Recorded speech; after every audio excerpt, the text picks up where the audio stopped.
What's up everybody, and welcome back to another episode of Rain Day Gaming. My name is Rain Day, and today I want to talk about who are the best tanks and paladins and actually rate them in ranking from first to worst, in my opinion, in terms of the options that you have in Paladins Champions of the Realm right now to play as a front line. Now, the top three are relatively in contention, and the last one is just in a bit of an awkward spot. We'll get to that in a moment, but hopefully you all enjoy this kind of curated content and enjoy hearing my thoughts on the competitive meta of Paladins. So, to start at the bottom, and now we hear, Ruckus, you are officially the weakest link. Now, this isn't because Ruckus is bad, okay? He's not actually a bad champion at all. He could do a lot of really good things. It's just not a frontline thing. And I mean, you know, that could hurt if you are under the category of frontline. Now, to be truthful, Ruckus is one of the most requested champions to give balance changes too in terms of a design perspective. A lot of pros, a lot of people in the community, they want to see him changed. But personally, I think Ruckus sits at the 4th spot just because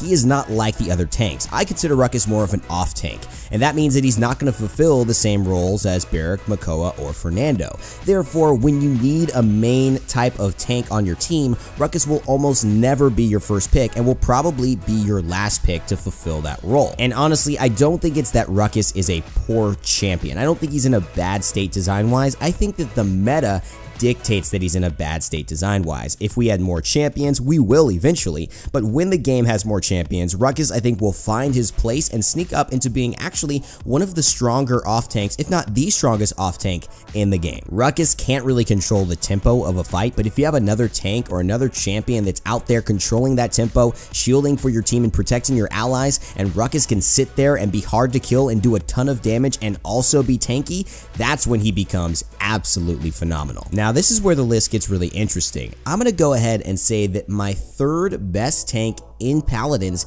is actually Makoa. Now, I know High-Res Pretty Air is gonna kill me right now. I'm not sure why that dude loves turtles so much, honestly. I haven't figured it out. But truthfully, Makoa is one of the best champions in Paladins regardless. He's a great champ, he's a really good frontline, but if I have to rank it, I'm going to throw him at third, and here's the reason why. Makoa's displacement is excellent. He's one of the only champions in Paladins that has a true displacement with his hook. He can move someone from one location far away to the location that is right next to him, and usually that's harm's way for that person that he just hooked. That's why he's unique, that's why he's so valuable. If you land your hooks consistently and your team is coordinated, you could basically guarantee a kill off of anyone that Makoa pulls. But here are some crucial reasons as to why, despite his strengths and uniqueness, he doesn't make it into my top 2. For me, the main reason that Makoa does not do as well as Barik or Fernando on the point as a overall frontline is that he's so offensive in his options. Defensively, he begins to lack because of that bubble shield.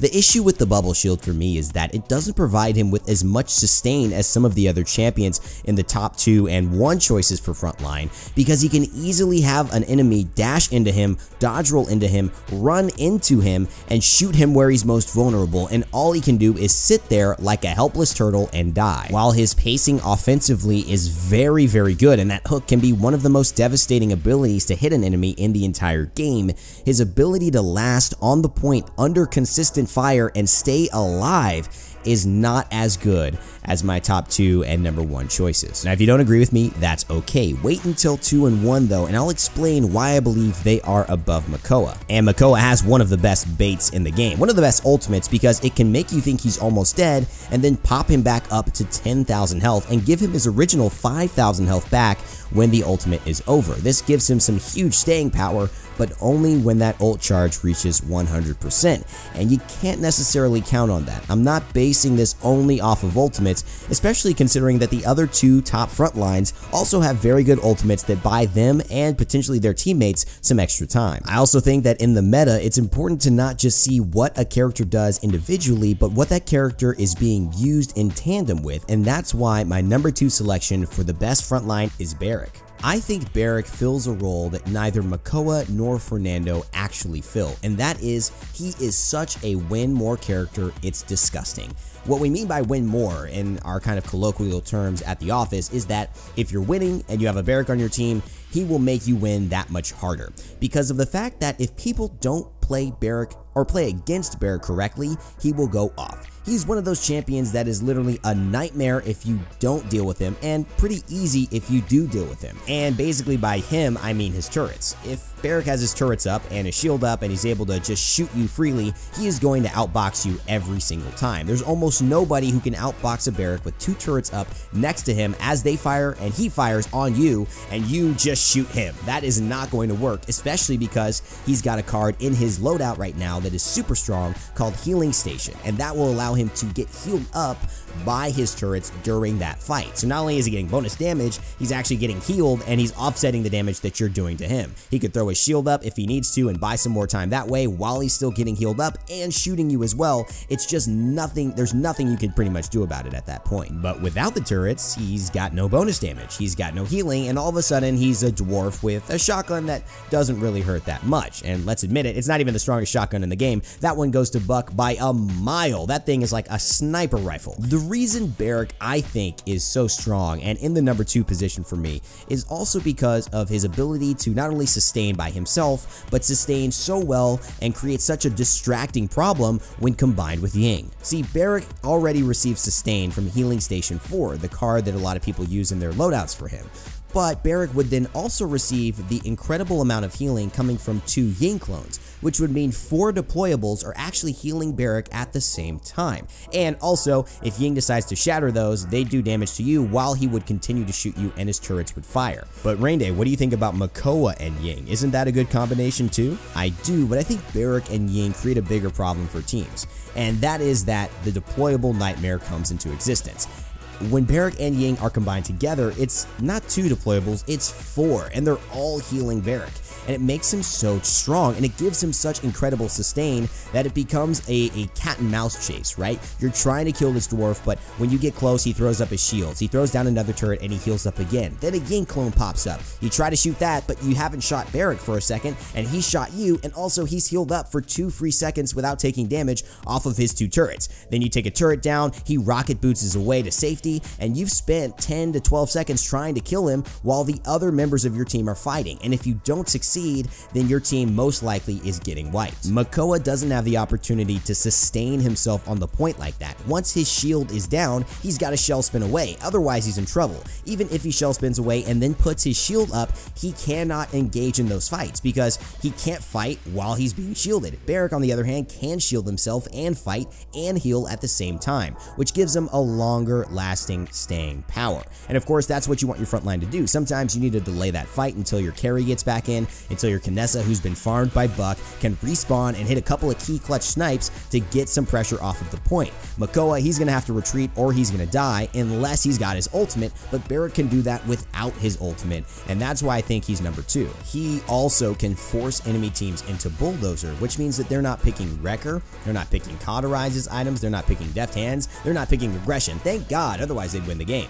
But the truth is that if he goes and makes players make those decisions to counter him, that's one less counter that's being done to his enemy team. And Makoa doesn't make players make that decision, right? You're going to get Wrecker against Makoa because he's got a shield, and that will help counter any other tank on that team. Now, last but not least, it is our favorite friend, our Spanish Knight, Fernando, coming in at number 1 on the best frontline champion list in Paladins for this current meta. Now, we see Fernando be this incredible front line that has so much staying power, so much offensive pressure. He's got great mobility, he's got immunity, and he can allow his whole team to gain immunity as well, and there's really no weaknesses to this champion.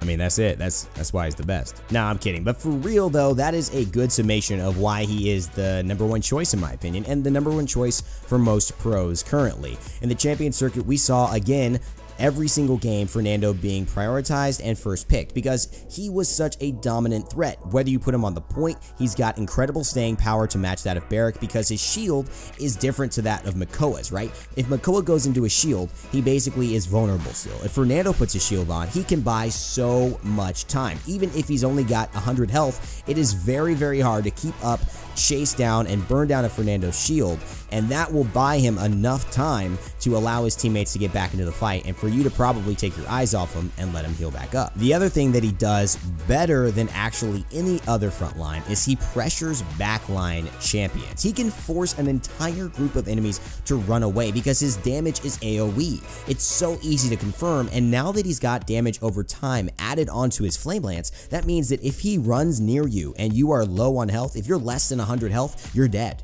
If he just touches you with that fire, it is doing 100 health damage over time, and you are basically secured to die. And that is something that no other tank can do. He actually has that closing power. He's the closer, right? He's the guy you bring in the fourth quarter and make sure that he's on the mound. That is exactly what Fernando can do right now. And his fireball pressure is still substantial on a lot of maps that force players to group up. That 400, 600, 800 damage, all the way up to 1600 damage that you can inflict to an enemy team as they're approaching the fight can be huge in zoning them out and keeping away those damage carries who have a very low health pool from being able to support their tanks, and by the time their team is that split up, you've already won. So in summation, Fernando can kill people better than almost any other front line, except maybe Makoa, who has a really good death sentence if he hits you with that hook, but Fernando can do it with a lot less skill, right?